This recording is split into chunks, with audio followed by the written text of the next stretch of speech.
창세기 19장 1절부터 38절까지 좀 길죠. 전체 구조를 간략하게 한번 살펴보면서 마무리하도록 하겠습니다. 창세기 19장 1절입니다. 저녁 때에 두 천사가 소돔에 다다랐는데 롯이 소돔 성문에 앉았다가 그들을 보고는 그들을 맞이하기 위해 일어나 얼굴을 땅바닥에 대고 절하며, 주님께서는 소돔에 가지 않으시고 천사들만 보내셨습니다. 그렇죠? 주님께서는 사악한 땅에 직접 가실 생각이 없으셨던 것 같습니다. 그렇죠? 계속해서 2절에 이르되 이제 보소서 내 주들이여, 내 주들이여, 천사들을 보고 나보다 나은 존재이기 때문에 그렇게 표현했나 보죠. 주들이여, 원하건대 발길을 돌려 당신들 종의 집으로 들어와 온 밤을 묵으며 당신들의 발을 씻고 일찍 일어나 당신들의 길을 가셔서 하니, 그들이 이르되 아니라 우리는 거리에서 온 밤을 지내리라 하였으나. 그러니까 초대하는 거는 좋은 자세예요. 그죠? 천사들은 주님의 명령에 따라 소돔에 왔지만 소돔의 집에서 머무를 생각은 없었던 겁니다. 그들은 소돔의 집에 머무르는 것보다 그냥 거리에서 밤을 새우는 게 낫다고 생각했습니다. 우리도 어디에 있느냐보다 중요한 것은 누구와 함께 있느냐, 이게 중요한 겁니다. 창세기 19장 3절에 그가 간절히 그들에게 조름으로 그들이 그에게 발길을 돌려 그 집으로 들어오니 그가 그들을 위해 잔치를 베풀고 누룩 없는 빵을 구우매 그들이 먹더라. 풍성한 음식보다 주님을 사랑하고 주님의 말씀에 순종하는 마음이 훨씬 더 중요한 겁니다. 주님께서는 진정한 마음으로 주님과 함께 하기를 원하는 사람과 함께 하시는 것을 보게 됩니다. 누가복음 19장 5절에 이렇게 되어 있죠.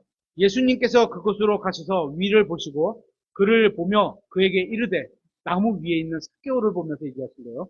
삭개오야, 속히 내려오라. 오늘 내가 반드시 네 집에 머물러야 하겠노라 하시니. 주님은 종종 천사들을 보내셔서 여행자처럼 세상을 지나게 하시며 살펴보십니다. 따라서 우리는 이 세상에 살면서 언제 어떻게 천사들이 찾아올지 모르므로 그리스도인으로서 항상 열매 있는 일에 주님께서 맡겨주신 사명에 집중하며 살아가야 합니다.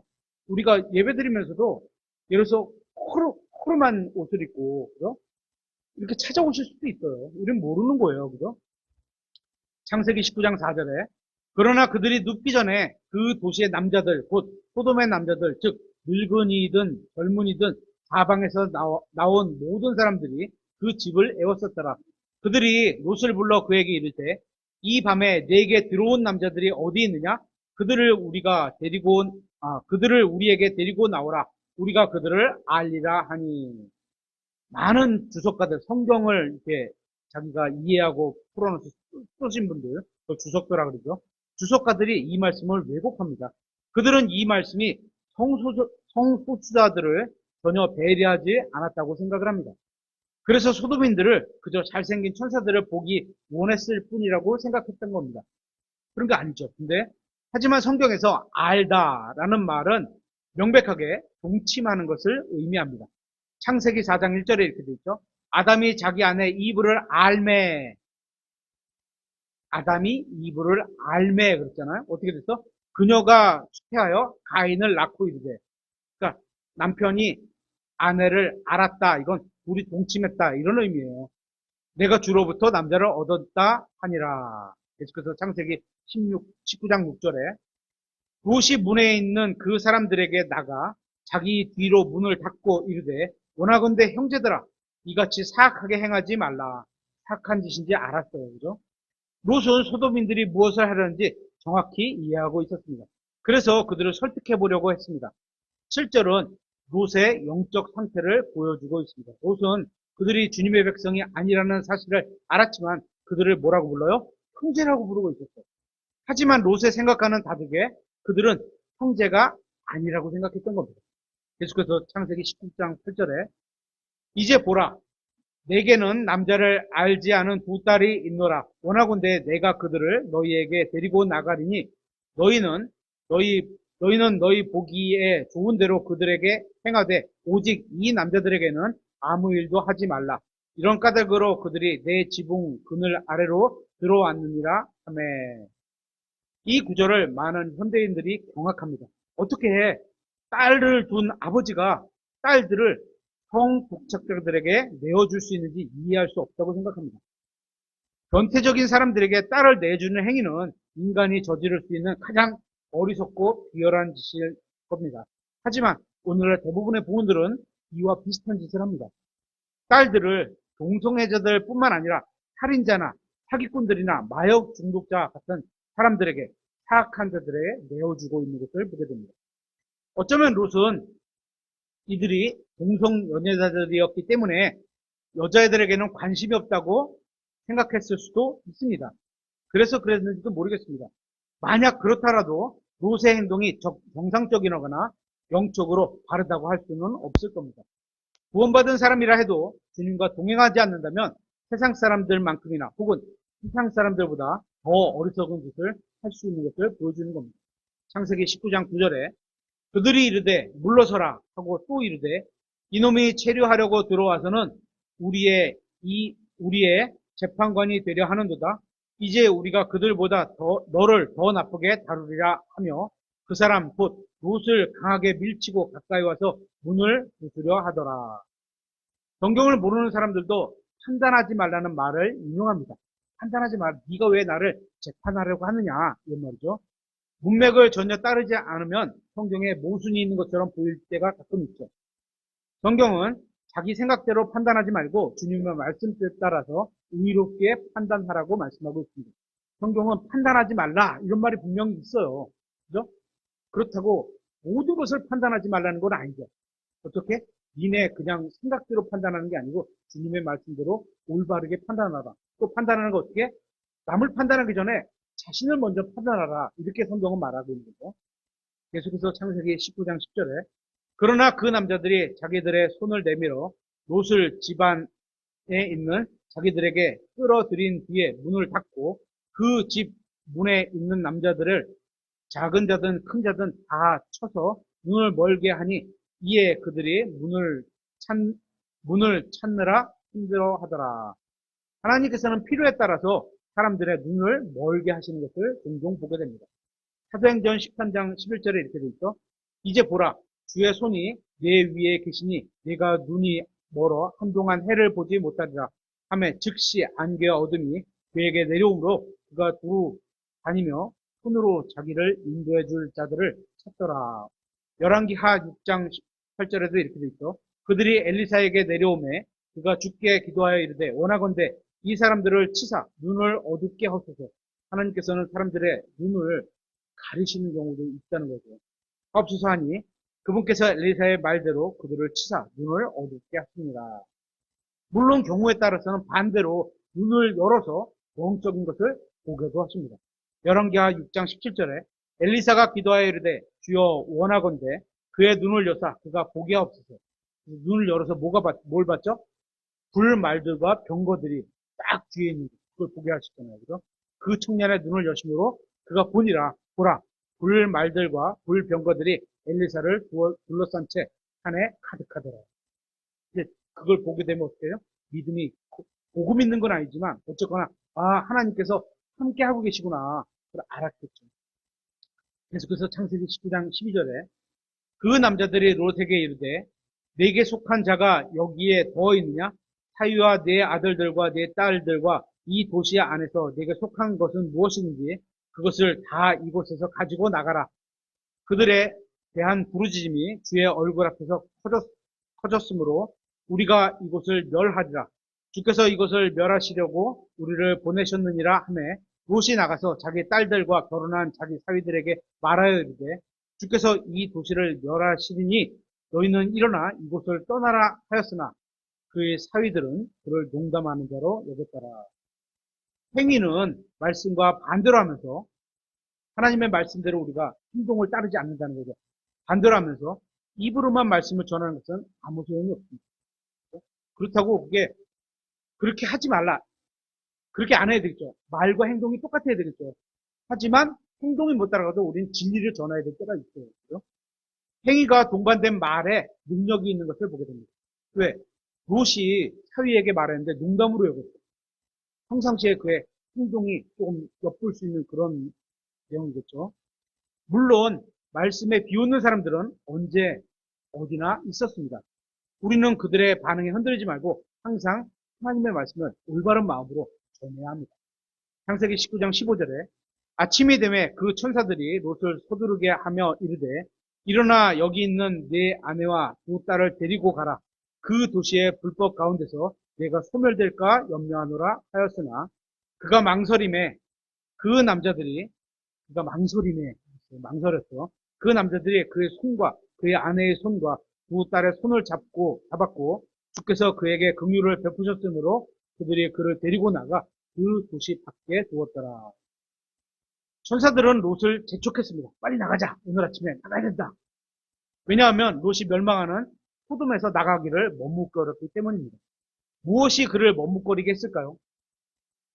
구원받지 못한 딸들과 사이였을까요? 아니면 소돔에 있었던 그의 많은 재산이었을까요? 우리는 언제든지 주님이 부르면 세상을 떠날 준비가 되어 있어야 합니다. 그죠? 그런 면에서 약간 가능한 게 좋을 수도 있어요. 그죠? 주님께서 공중으로 오셔서 우리의 이름을 부르시면 언제든지 모든 것을 남겨두고 떠날 준비가 되어 있어야 합니다. 언제든지 떠나려면 어떻게 돼요? 항상 준비를 하고 살아야 돼요. 그죠? 주변에 있는 사람들한테 복음을 전하는 거고, 우리 자녀들에게 복음을 전하는 거 계속 전해놔야지, 딱 떠날 수 있는 거예요. 여러분은 언제든지 이 세상을 떠날 준비가 되어 있습니까? 혹시 여러분을 머뭇거리게 하는 것이 있다면 그게 무엇입니까? 계속해서 창세기 19장 17절. 그 남자들이 그들을 밖으로 데리고 나간 뒤에 그에게 이르되 네 생명을 건지기 위해 도피하라. 너는 네 뒤를 돌아보거나 온 평야에 머무르지 말고 산으로 도피하여 네가 소멸되지 않게 하라 하니. 구원은 행위가 아닌 믿음으로 받습니다. 믿음은 뭐예요? 하나님이 하신 말씀을 그대로 믿는 게 믿음이죠. 그죠? 에베소서 2장 8, 9절에 이렇게 되어 있습니다. 너희가 믿음을 통해 은혜로 구원을 받았나니. 이 말씀은 하나님의 은혜로우신 분인데 너희를 믿음이라는 것을 통해서 구원하시겠다. 이거예요. 하나님의 은혜로우심 때문에 믿음이라는 선물을 구원을 받는 겁니다. 그것은 너희 자신에게서 난 것이 아니요 하나님의 선물입니다. 행위에서 난 것이 아니니 이것은 아무도 자랑하지 못하게 하려 함입니다. 믿음과 구원 다 선물이죠. 롯은 하나님의 백성답게 구원받은 사람답게 살지 못했지만 그래도 여전히 믿음으로 의롭게 된 구원받은 사람이었습니다. 이것이 바로 롯이 구원받은 이유인 겁니다. 롯은 구원받긴 했지만 불 가운데서 구원받은 것입니다. 다시 17절에 네 생명을 건지기 위해 도피하라. 이것이 롯이 할 수 있는 전부였습니다. 아브라함은 다른 사람을 위해 기도했지만 롯이 할 수 있는 일이라고는 어때요? 자신을 위해 도망가는 것, 도피하는 것 뿐이었습니다. 창세기 19장 17절에 하반절에 이렇게 됐죠. 너는 네 뒤를 돌아보거나 온 평야에 머무르지 말고 산으로 도피하여 네가 소멸되지 않게 하라 하니. 구원받은 사람은 뒤를 돌아보지 말아야 합니다. 그죠? 과거에 잘못된 거 있으면 회개하고 빨리 잊어버리세요. 그리고 앞으로 나가야 돼요. 그죠? 그리스도인은 앞을 향해 밀고 나가야 합니다. 창세기 19장 18절에 롯이 그들에게 이르되 오 내 주여 그리하지 마옵소서. 이제 보소서 주의 종이 주의 눈앞에서 은혜를 입었고 주께서 주의 긍휼을 크게 늘리사 내 생명을 구원하심으로 그 긍휼을 내게 베푸셨으나 내가 산으로 도피할 수 없나이다. 어떤 해악이 나를 덮치면 내가 죽을까 염려하나이다. 여기서도 롯의 불신을 그대로 드러납니다. 롯은 믿음으로 구원받긴 했지만 믿음으로 사는 법은 배우지 못했습니다. 이게 이제 아브라함과 같이 있었으면 아브라함이 믿음으로 살아가는 것을 보면서 배웠을 텐데 자기가 좋은 대로 따라가 버린 거잖아요. 따로 떨어져 나간 거잖아요. 만일 주님께서 롯을 죽게 하시고자 했다면 천사들을 보내 그를 소돔에서 데리고 나오지 않으셨을 겁니다. 롯은 구원은 받았지만 믿음으로 살지 않았기 때문에 천사를 통한 주님의 말씀도 믿지 못했고 혹시 자신을 죽이려는 것은 아닌지 의심했던 겁니다. 사사기 13장에는 마노아라는 사람이 나오는데 롯과 비슷하게 어리석은 행동을 했지만 다행히 그의 아내는 현명한 선택을 했습니다. 사사기 13장 21절에 이렇게 돼 있죠. 주의 천사가 마노아와 그의 아내에게 더 이상 나타나지 아니하므로 마노아가 그제야 그가 주의 천사인 줄 알고 자기 아내에게 이르되 우리가 하나님을 보았으니 반드시 죽으리라 하였지만 그의 아내가 그에게 이르되 주께서 우리를 죽이기를 기뻐하셨다면 우리 손에서 번제 헌물과 음식 헌물을 받지 아니하셨을 것이요. 이 모든 일을 우리에게 보이지도 아니하시고 지금처럼 이런 일들도 우리에게 말씀하지 아니하셨습니다 하였더라. 마노아 아내는 하나님에 대해서 정확한 그분이 속성 이런 거를 많이 알고 있었습니다. 이건 남편보다 훨씬 현명한 대화를 하잖아요. 그죠? 남편이 어리석은 판단을 할 경우 아내라도 현명한 선택을 해야 하는 겁니다. 그죠? 그러니까 남편이 머리라고 해서 자기가 생각나는 막 결정하는 게 아니에요. 그죠? 다 들어보고 아내의 말이 하나님 말씀에 합당하면 아내의 말을 듣는 선택을 하는 것도 머리가 결정해야 될 일이죠. 창세기 19장 20절 이제 부수서 이 도시는 도망하기에 가깝고 또 작은 도시이니 오 내가 거기로 도피하게 하소서. 그것은 작은 도시가 아니니까 그러면 내 혼이 살리이다 하매. 롯은 아직도 도시 생활에 대한 미련을 버리지 못하고 있는 것을 보게 됩니다. 죄는 단 한 번에 끊어내야 합니다. 그죠? 쭉 끊어야 되는 거예요. 어떤 사람들은 뭐 술과 담배를 이렇게 조금씩 줄여가면서 끊는다 그러죠? 안 끊어져요. 그러면 안 끊어져요. 죄에 대해 타협하는 것은 결국 죄를 버리지 못하게 하는 겁니다. 대부분의 죄를 버렸다 해도 조금 남아있는 죄가 어떻게 해요? 결국 모든 것을 망치게 됩니다. 아가서 2장 15절에 이렇게 되어 있죠. 우리를 위해 여우들, 곧 포도나무를 망치는 작은 여우들을 붙잡으라. 큰 여우만 붙잡아서 버리면 되는 게 아니에요. 작은 여우도 붙잡아서 버려야죠. 이는 우리 포도나무에 연한 포도들이 있기 때문이라 하였느니라. 고린도전서 5장 6절에도 이렇게 말하고 있죠. 너희가 자랑하는 것이 좋지 아니하노다. 적은 누룩이 온 덩어리를 뜨게 함을 너희가 알지 못하느냐? 그죠? 작은 죄가 남아있으면 이게 결론은 죄가 다 퍼져나간다는 거예요. 그죠? 죄는 딱 끊어서 착 버려야 됩니다. 계속해서 창세기 19장 21절에 그가 롯에게 이르되 보라 내가 이 일에 대해서도 네 청을 받아들였으므로 네가 말한 이 도시를 엎어 멸하지 아니하리니 너는 급히 거기로 도피하라. 내가 거기에 갈 때까지 내가 아무것도 할 수 없노라 하였더라. 의로운 사람이었기 때문에 하나님은 구원하신 거죠. 할 수 없노라 이렇게 말씀하셨잖아요. 그러므로 사람들이 그 도시의 이름을 소아리라 하였더라. 주님께서는 롯의 기도에 예스로 응답하셨습니다. 하지만 예스로 응답해 주시는 것이 항상 좋은 것만이 아님을 기억해야 합니다. 주님께서 제일 좋은 게 뭐예요? 처음에 주신 그 말씀, 그거를 선택하는 게 항상 최선이고 최고입니다. 마태복음 19장 8절에 이렇게 되어 있습니다. 그분께서 그들에게 이르시되 모세가 너희 마음이 강팍함으로 너희가 너희 아내를 버리도록 허락하였으나 처음부터 그것은 아니하였느니라. 아내를 버리지 말라. 하나님이 늦게 말씀하셨어요. 근데 그래도 마음이 완악해서 계속 버리니까 모세가 어떻게? 하나님께서 말씀하신 거죠. 마음이 강팍해서 아내를 버리는 것을 허락을 해. 아내를 위해서 허락을 하는 거예요. 그러니까 처음에 했던 게 제일 좋은 건데 안 되니까 차선을 주신 거지. 근데 차선은 항상 초선은 아니에요. 주님께서는 우리의 강팍함으로 인해 허락하시는 것들이 있습니다. 이 세상에서는 주님께서 원하시지 않은 일들도 일어납니다. 우리는 항상 우리의 고집을 관철시키려고 하지 말고 주님께서 말씀하신 대로 순종해야 합니다. 그것이 항상 가장 좋은 일입니다. 창세기 19장 23절에 롯이 소알로 들어갈 때 해가 땅 위에 솟았는데 그때 주께서 하늘에서 주로부터 유황과 불을 비같이 소돔과 고모라에 쏟으사 그 도시들과 온 평야와 그 도시들의 모든 거주민들과 땅 위에서 자라난 것을 엎어 멸하셨더라. 소돔과 고모라는 결국 심판을 받고 멸망했습니다. 유다서 7절이죠. 1장 7절이지만 한 장밖에 없으니까 7절에 이것은 소돔과 고모라와 그것들의 주변 도시들이 같은 방식으로 자기를 음행에 내어주고 낯선 육체를 따라가다가 영원한 불로 보복을 당하여 본보기가 된 것과 같으니라. 낯선 육체. 주님께서는 끝까지 회개하지 않는 사악한 사람들을 불로 심판하시는 것들을 보게 됩니다. 베드로 후서 2장 6절에 이렇게 있죠. 소돔과 고모라의 도시들을 뒤엎음으로 정죄하여 죄가 되게 하사 그 뒤에 하나님의 뜻을 거스르며 살 자들에게 본보기로 삼으시고 과거에 본보기가 보이셨던 건 이런 심판이 똑같은 건 아니지만 그런 심판으로 하나님이 심판하시는 분이다. 이런 두려움을 갖고 살아가야 되는 거죠. 그죠?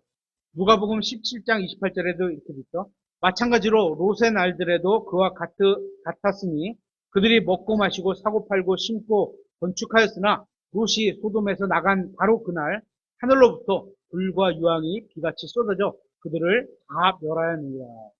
주님께서는 미래에도 불로 심판하실 것입니다. 시편 11편 6절에 그분께서 사악한 자들에게 올가미와 불과 유황과 무서운 폭풍을 비같이 내리시니 이것이 그들의 잔에 몫이 되리로다. 미래의 심판 날에는 소돔과 고모라에 보내셨던 불보다 더 큰 불로 심판하실 겁니다. 마태복음 11장 24절에 그러나 내가 너희에게 이르노니 심판 날에 소돔 땅이 너보다 더 견디기 쉬우니라. 소돔 땅보다 더 큰 심판을 보내신다는 거죠. 계시록 21장 8절에도 이렇죠. 그러나 두려워하는 자들과 믿지 않는 자들과 가증한 자들과 살인자들과 음행을 일삼는 자들과 마법사들과 우상 숭배자들과 모든 거짓말쟁이들은 불과 유황으로 타는 호수에서 자기 몫을 받으리니 이것이 둘째 사망입니다 하시니라.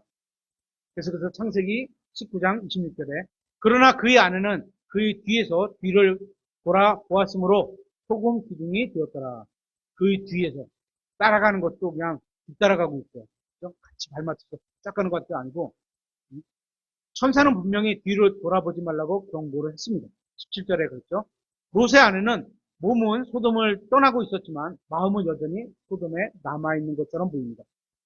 그녀는 그곳에 남아있는 딸들과 사위들을 생각했는지는 모르지만 아니면 어쩌면 많은 남겨둔 재산을 생각할지는 모르지만 뒤를 돌아다 보게 됩니다. 계속해서 27절에 아브라함이 아침에 일찍 일어나 자기가 주 앞에 섰던 곳에 이르러 소돔과 고모라와 그 땅의 온 땅 쪽을 쳐다보고 바라보니 보라 그 지역의 연기가 용광로 연기처럼 솟았더라.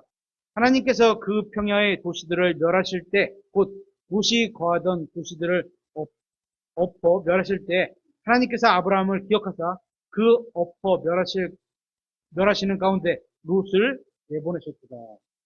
하나님께서 기억하시게 누구요? 아브라함을 기억하사 이렇게 된 거예요. 아브라함은 하나님의 말씀대로 소돔이 심판받는 것을 보았습니다. 그는 이 일을 통해 하나님의 심판은 확실하다 이것을 보았고 또한 그분은 그분의 뜻대로 구하는 기도에 항상 응답하신 분이라는 사실을 배웠을 겁니다. 계속해서 창세기 19장 30절에 롯이 소알에 거하기를 두려워하였으므로 그와 함께한 두 딸이 소알에서 나와 올라가 산에 거하되 그와 그의 두 딸이 굴에 거하였더라. 맏딸이 작은 딸에게 이르되 우리 아버지는 연로하시고 온 땅의 관례대로 우리에게 들어올 남자가 땅에 없도다. 오라 우리가 우리 아버지에게 포도주를 마시게 하고 우리가 그와 함께 누워 우리 아버지의 씨를 보존하자 하고는 그 밤에 그들이 자기들의 아버지에게 포도주를 마시게 하고 맏딸이 들어가 자기 아버지와 함께 누웠는데 그녀가 언제 눕고 언제 일어났는지 알지 못하였더라. 다음날 맏딸이 작은 딸에게 이르되 보라 어젯밤에는 내가 내 아버지와 함께 누웠으니 이 밤에도 우리가 그에게 포도주를 마시게 하고 네가 들어가 그와 함께 누워 우리가 우리 아버지의 씨를 보존하자 하고는 그 밤에도 그들이 자기들의 아버지에게 포도주를 마시게 하고 작은 딸이 일어나 그와 함께 누웠는데 그녀가 언제 눕고 언제 일어난지 알지 못하더라. 이같이 롯의 딸들이 둘 다 자기들의 아버지로 말미암아 아이를 배웠고 맏딸은 아들을 낳아 그의 이름을 모압이라 하였는데 바로 그는 이날까지 모압 족속의 조상이며 작은 딸도 아들을 낳아 그의 이름을 벤암미라 하였는데 바로 그는 이날까지 암몬 자손의 조상이니라. 롯의 딸들은 소돔 밖으로 나왔지만 소돔은 여전히 그녀들의 마음속에 있었습니다. 롯의 잘못된 선택으로 인해서 딸들의 인생은 완전히 망가지게 됩니다. 더욱이 술을 통해 망가져버리는 것을 보게 됩니다. 성경이 말씀하시는 술을 한번 간단히 살펴보도록 하겠습니다. 술은 사람을 죄로 끌고 가는 것을 보게 됩니다. 에베소서 5장 18절에 술 취하지 말라. 그것에는 과도함이 있나니 오히려 성령으로 충만하라. 이렇게 되는데요. 이거 우리 한번 살펴봤죠. 5장 18절에 술 취하지 말라는 것은 be not drunken 이렇게 되는데 be not 이렇게 되면 항상 깨끗한 상태로 있어라. 술 마신 상태로 있으면 안 된다. 이런 거예요. 한 잔이라도 마시면 안 된다. 이건데 요새 현대어 영어로 번역하다 보니까 술 취하지 말라 이렇게 돼 있어. 영어 단어 자체만 하면 술 마신 상태로 있지, 현재로 있으면 안 된다. 이런 거예요. 한 잔도 마시면 안 되는 거죠. 또한 술은 사람을 육신적으로 만듭니다. 갈라디아서 5장 19절에 이렇게 되어 있습니다. 한편 육신의 행위들은 명백하니 이것들이니 곧 간음과 음행과 부정함과 세격과 21절에 시기와 살인과 술 취함과 육신의 행위들 가운데 술 취함이 있는 거예요. 흥청됨과 또 그와 같은 것들이니 그런 것들을 행하는 자는 결코 하나님의 왕국을 상속받지 못하리라. 구원받았다 하더라도 술 취하면 상속을 받을 수가 없어요. 그렇죠? 성경은 술을 마시지 말라고 할 뿐만 아니라 아예 쳐다보지 말라고도 말씀하고 있습니다. 잠언서 23장 29절부터 보면 재난이 누구에게 있느냐? 슬픔이 누구에게 있느냐? 다툼이 누구에게 있느냐? 제잘거림이 누구에게 있느냐? 까닭 없는 상처가 누구에게 있느냐? 붉은 눈이 누구에게 있느냐? 그거 다 술 취한 자들에게 있는 거죠. 다시 한번 읽어볼까요? 29절. 재난이 누구에게 있느냐? 술 너무 많이 마시면 재난도 온다는 거예요. 슬픔이 누구에게 있느냐? 그죠? 다툼이 누구에게 있느냐? 술 먹고 싸운다는 얘기예요. 제잘거림이 술 먹고 주종한다는 얘기예요. 까닭 없는 상처가 누구에 비틀어서 넘어져 버리면 상처나죠. 또 붉은 눈이 누구에게 있느냐? 술 먹으면 눈이 뽀글게지죠. 오랫동안 포도주에 머무는 자들에 있고 오랫동안 술을 한참 마셨다는 얘기죠. 또 섞은 포도주를 구하러 섞었어. 요새 말하면 폭탄주와 구하러 다니는 자들에게 있느니라. 너는 포도주가 붉거나 잔에서 제 빛깔을 내거나 빨개 아우 이쁘다. 그죠? 보기에 먹음직스럽다. 이게 그런 거잖아요. 그죠? 스스로 똑바로 움직일 때, 한 잔도 마시지 않았을 때, 똑바로 움직일 때, 그것을 바라보지 말라. 쳐다보지도 말라는 거예요. 왜냐면, 저거 먹음직스럽다. 이렇게 생각이 들 수도 있다는 거예요. 쳐다보지도 말라. 32절. 마침내 그것이 뱀같이 물고, 술을 계속 먹게 되죠. 뱀같이 물어. 독사같이 쏘며, 안 취해보면 모르고, 엄청 취해보면요. 이게 있어요. 내 눈은 낯선 여자들을 바라볼 것이요. 술하고 같이 있는 게 항상 여자들이죠. 비키니 입은 여자들. 그림상에. 내 마음은 삐뚤어진 일들을 말하죠. 그냥 막 말을 해요. 또 술을 자기만 마시지 않으면 되는 것이 아니라 다른 사람도 술을 마시게 하면 안 됩니다. 따라줘도 안 돼. 선물해줘도 안 돼. 하박국 2장 15절에 자기 이웃에게 마실 것을 주며 줘도 안 돼. 그죠?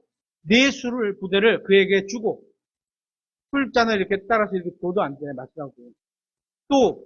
또한 그를 취하게 함으로써 내가 그의 벌거벗음을 보게 하는 자에게 화가 있을지어다. 우리가 술을 주면 우리에게도 화를 입는 거예요. 그렇게 안 되죠. 하나님은 원하시는 건 술을 쳐다보지도 않는 거예요. 그죠? 성경은 어떤 종류의 술도 마시는 것을 허용하지 않습니다. 아까 말했죠. 섞는 술 안 돼. 포도주도 안 돼. 그죠? 독주도 안 돼. 가져야 돼. 잠언서 20장 1절에 있죠. 포도주는 조롱하게 하는 것이요. 포도주가 많이 조금 먹으면 덜 취하죠. 많이 먹으면 엄청 취하잖아요. 그죠? 조롱하게 하는 것이요. 조롱당하죠. 또 독주는 날뛰게 하는 것이며 섞어서 먹어보세요. 한 술 먹어보세요. 막 취해서 막 진짜 뭐 이렇게 우리 어디야 뭐 노래방 같은 막 날뛰면서 하죠. 죄송합니다. 옛날에 저도 그렇기 때문에 다 알아요. 이거. 누구든지 그것들에 의해 속는 자는 지혜롭지 아니에요. 술 마시면 이런 것이 다 오는데 속았어. 그럼 지혜롭지 않은 거죠. 그러면 우리는 이 세상을 어떻게 대해야 합니까? 세상은 이렇게 살아가는 거예요. 다들 이렇게 살아가요. 그럼 우리는 어떻게 살아가야 되냐? 한번 찾아보겠습니다. 요한일서 마지막 구절인데요. 2장 15절.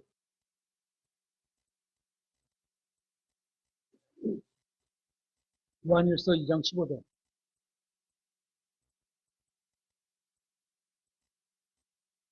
세상이나 세상에 있는 것들을 사랑하지 말라. 어떤 사람이 세상을 사랑하면 아버지의 사랑이 그 사람 안에 있지 아니하니 이는 세상에 있는 것 모든 것 즉 육신의 정욕, 안목의 정욕, 인생의 자랑이 아버지에게서 나지 아니하고 세상에서 나기 때문이라. 세상도 그것의 정욕도 사라지나 다 없어져요. 이 세상에 있는 것 다 없어져요. 하나님의 뜻을 행하는 자는 영원토록 거하리라. 하나님의 뜻을 행하는 아브라함, 또 세상과 정욕을 사랑했던 롯, 이렇게 우리가 비유해서 볼 수도 있죠. 이렇게 해서 창세기 19장을 간략하게 살펴봤습니다.